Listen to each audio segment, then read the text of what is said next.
out of reach. However hard they work, the price of the most basic commodity, the basic element of a family's basket of goods, is no longer affordable for most. And that is a basic problem. That is a problem we, all of us leaders and business leaders here today, must solve. It's easy to say, it is hard to do. But we can start to cut costs simply by getting better, more efficient at moving and storing grain. That means less waste and less spoilage. It means each shilling buys more. And it means we respect the struggle of ordinary Kenyans who sweat for everything they earn. Efficiency is even more important for those of us in towns and cities like Nairobi, which can't grow grain and so depend on the effective logistics to feed their families. Your Excellency, we always say Nairobi ni shamba ya mawe. So this facility really, we're the biggest beneficiary of such a facility. And that, ladies and gentlemen, is why I'm very glad to join in today's commissioning of the Grain Bulk Handlers Terminal here in Embakasi. It makes possible new efficiencies in the movement and the handling of grain, especially for Nairobi and for outlying towns and cities. And that, we can hope, will cut the cost of grain to ordinary Kenyans. I must thank Grain Bulk Handlers for the work they've done here, for the history, for the work you've done in this country, and as well as the national government, without whose help this would not have been possible. And the investors, whose generosity and trust we owe this success. Asanteni nyote.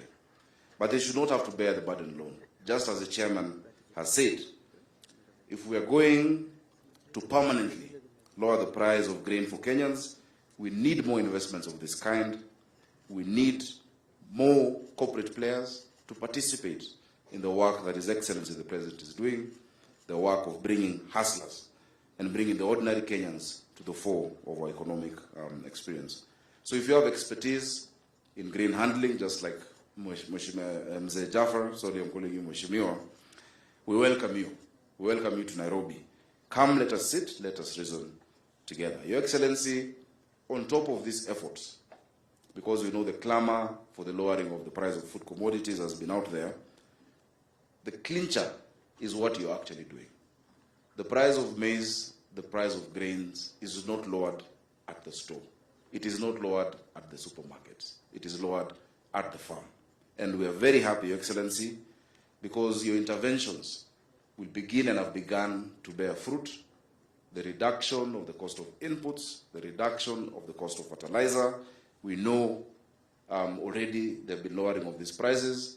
And we know in the days and months to come, Kenyans will have reason to rejoice. But many of us in this room should ask ourselves a question. And that is why I'm very happy with the remarks about how Mheshimiwa Jafar started with 20,000 shillings.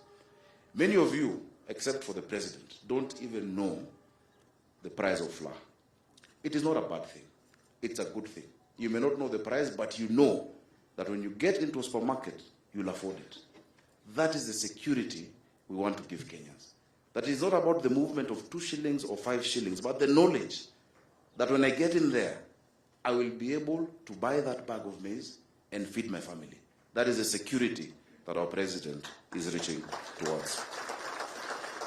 It remains, Your Excellency, only for us to assure you and to assure the investors here and the business people that the county government of Nairobi is ready to help in any way we can to make this facility and others like this more efficient and up and running as quickly as possible, and to keep it running, not just for the good of Nairobi, but for the good of this country.